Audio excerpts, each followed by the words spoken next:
Welcome to the Future of Less Work, where we're uncovering how work is transforming one conversation at a time.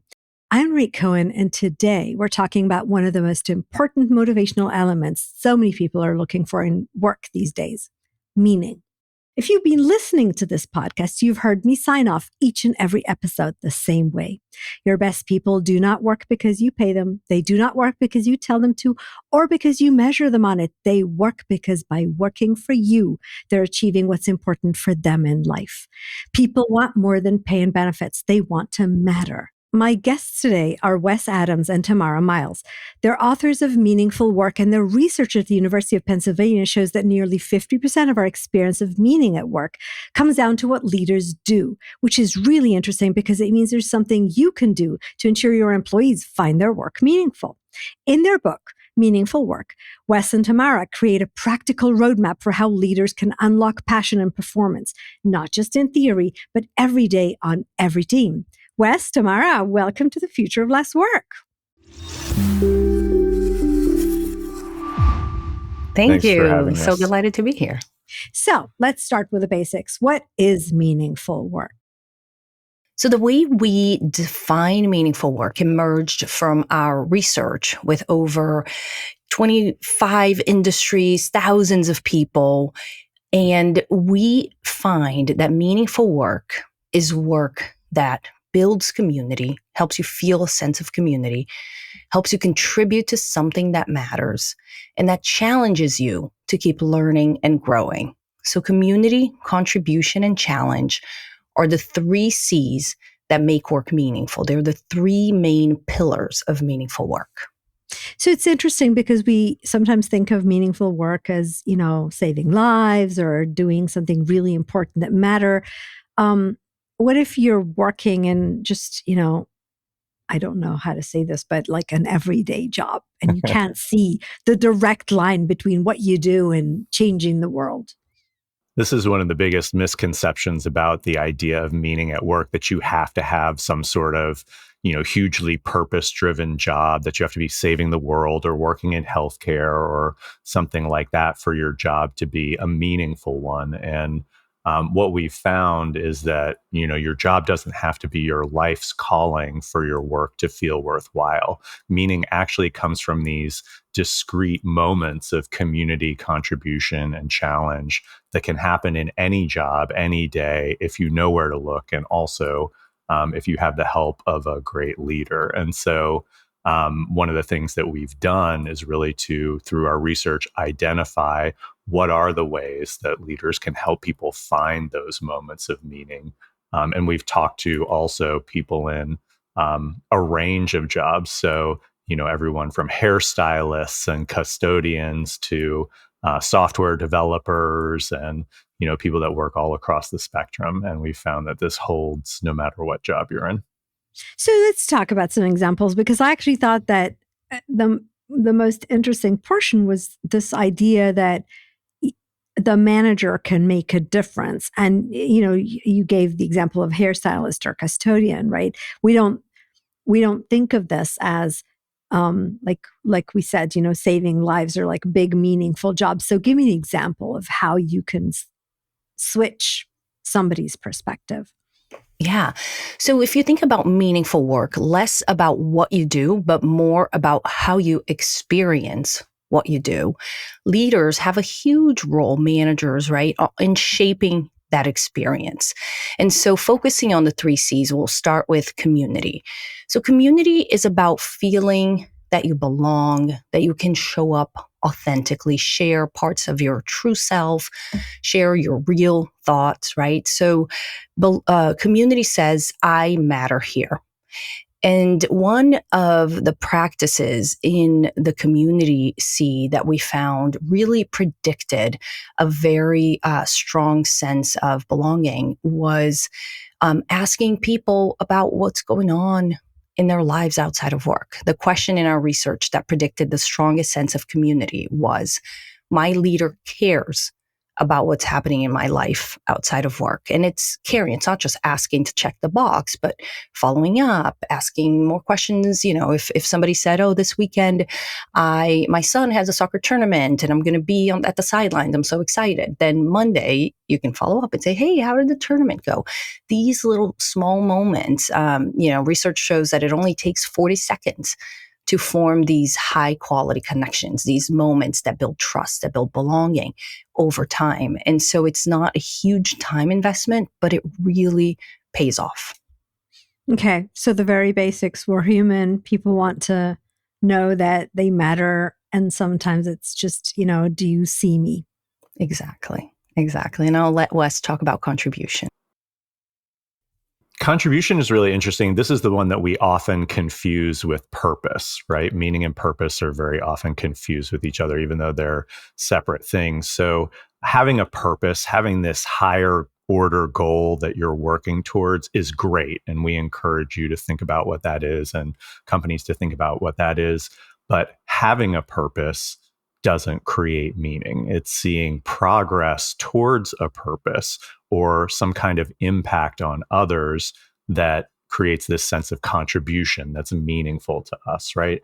And so that could be, something that's, saving the world, working at a nonprofit, if you're making progress towards that in the work that you're doing.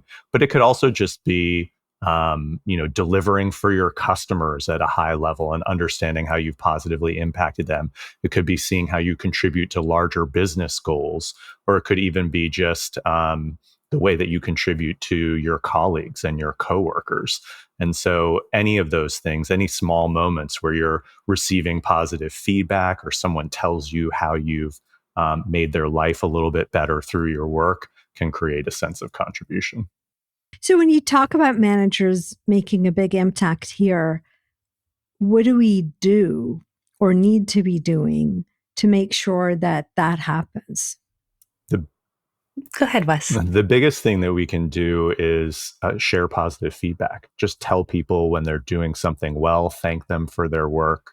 There's recent research from Gallup and WorkHuman showing that one thank you once a week is enough to cut disengagement and burnout in half, right? One thank you once a week, and less than 40% of people in that study felt adequately recognized for their work. So this is a hugely untapped practice that we can all do. That's easy, it's free, and it's a very effective way to let people know that their work matters. Yeah, and you do talk about micro moments, right? I mean, we always think of these things as big, changes to, organization or culture. And sometimes it's just how I experience something that happens in everyday moments.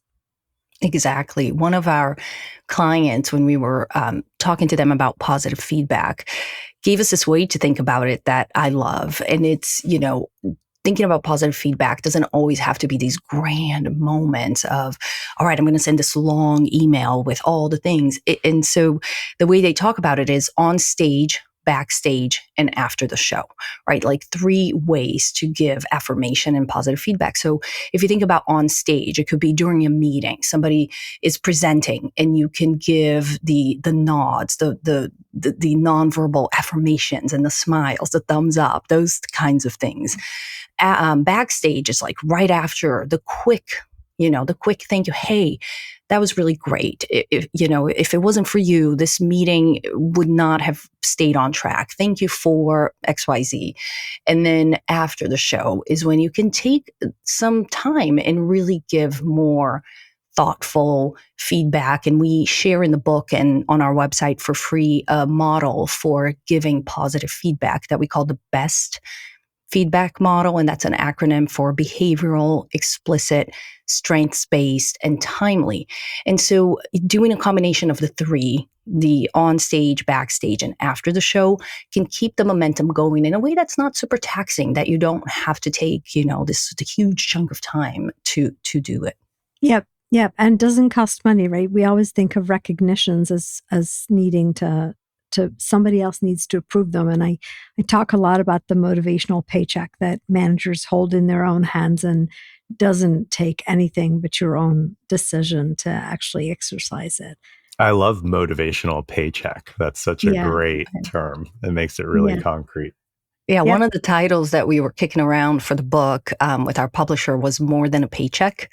And so in the beginning, when you talked about like people don't show up for a paycheck, right? And that's actually going to be the title of it in Portuguese. So definitely is a big motivation. Very cool. Yeah, I know.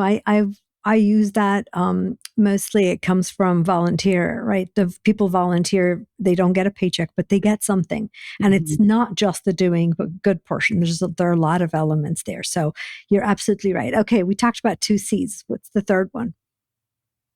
Well, the third one is challenge. And challenge is really about feeling like your work is giving you opportunities to become the best version of yourself, right? That you're being challenged. People are seeing your strengths and you're being given opportunities to learn and grow on the job. And the best way I like to think about it is to think about goldfish, right? So goldfish are what's called indeterminate growers. If you keep a goldfish in a small bowl, it stays small. But if you put a goldfish in a lake, it can grow to the size of my golden doodle, Callie, 60 pounds. And our potential is the same. If we are in an environment that stifles our growth, we stay small. But when leaders create environments that challenge us to become the best versions of ourselves, we just keep growing, we keep learning, we keep contributing, and we bring the best of who we are. And so to help leaders challenge people to learn and grow and keep developing, we created a matrix that we call the Zone of Possibility Matrix. And if you think about the axis, on one axis is having high expectations for people and low expectations. And the other one is providing high support versus low support. And so the zone of possibility is where high expectations meets high support. And so that's how you want to think about it. You want to expect, you want to believe in people. You want them to feel like you expect a lot of them because you know they can reach it. But without proper support, you just create a lot of anxiety and burnout and all of that. So you also have to provide resources, mentorship, access to, classes and learning and all kinds of different support. But when you do that for people, it really unlocks their potential. So what's really kind of been going through my mind is how is any of this changing from where we came to where we're going? And before I ask you about AI, I was even thinking, can we put our fingers on why these things matter more today compared to maybe, 20, 30 years ago? That's a great question. I think these things have always mattered. These have always been things that have driven us.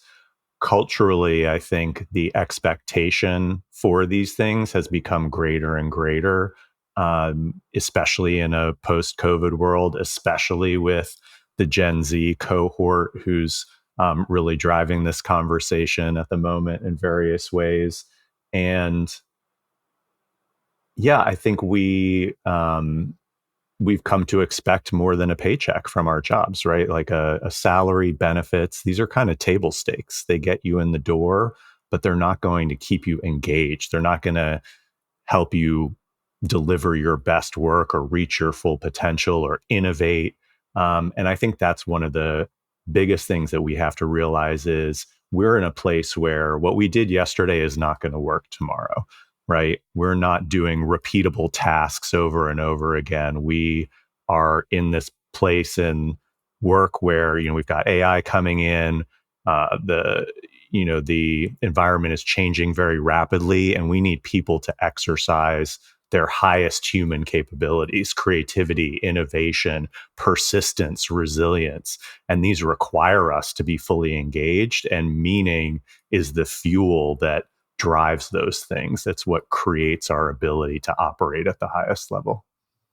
Okay. All right. Good. And let's bring AI into the conversation, right? Because we talk about there's a big question out there, right? What is AI exactly replacing? what's left for us to do? What's our role in this AI driven world? So maybe meaningful work, or, I'm thinking from a leadership perspective, thinking about replacing people with tools and making it cheap and productive, right? Maybe meaning doesn't matter. You don't need to motivate tools.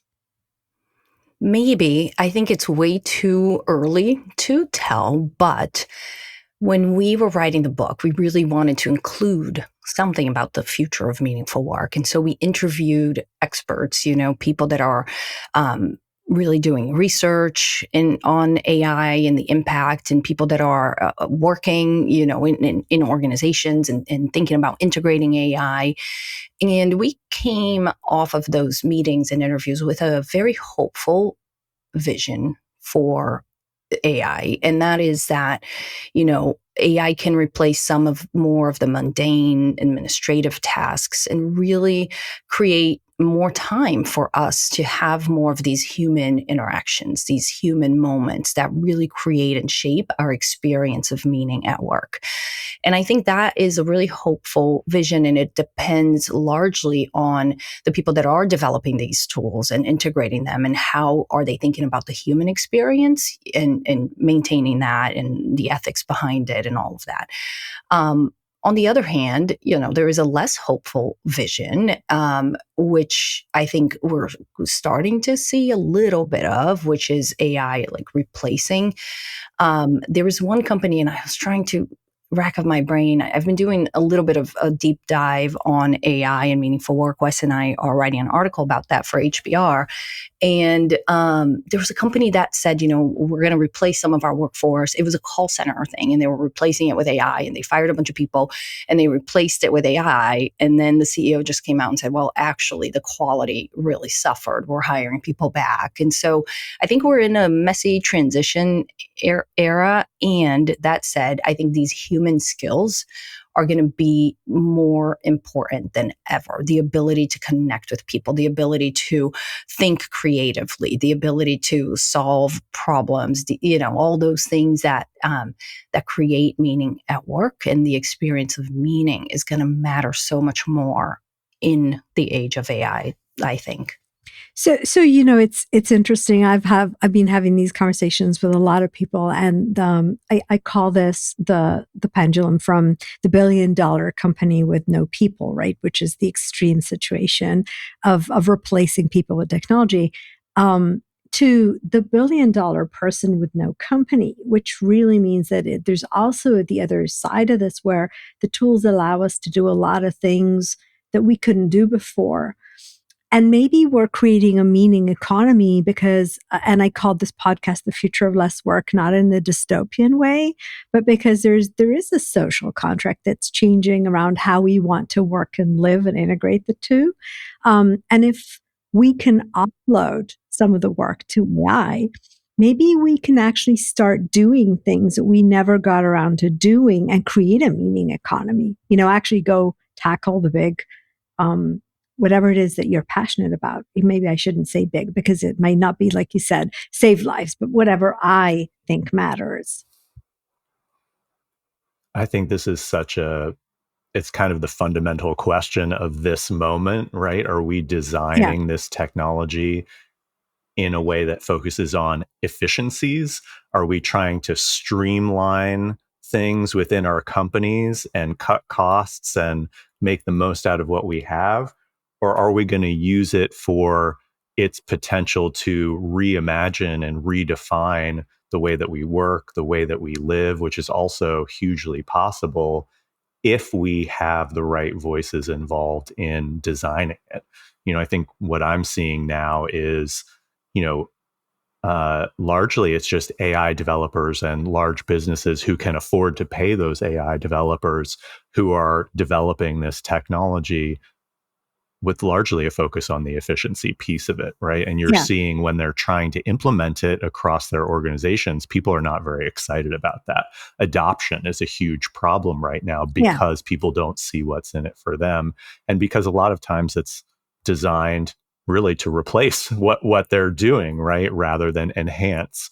And in the short term, that may save you some cost and make you some more money in the long term, I don't think it's going to add a lot of value to the way that we live, right? And if we take a bit of a longer view and we're developing these tools in a way that lifts us up and enhances our human capabilities, then we have the opportunity to do a lot more, and everyone has the opportunity to receive a lot more value from it.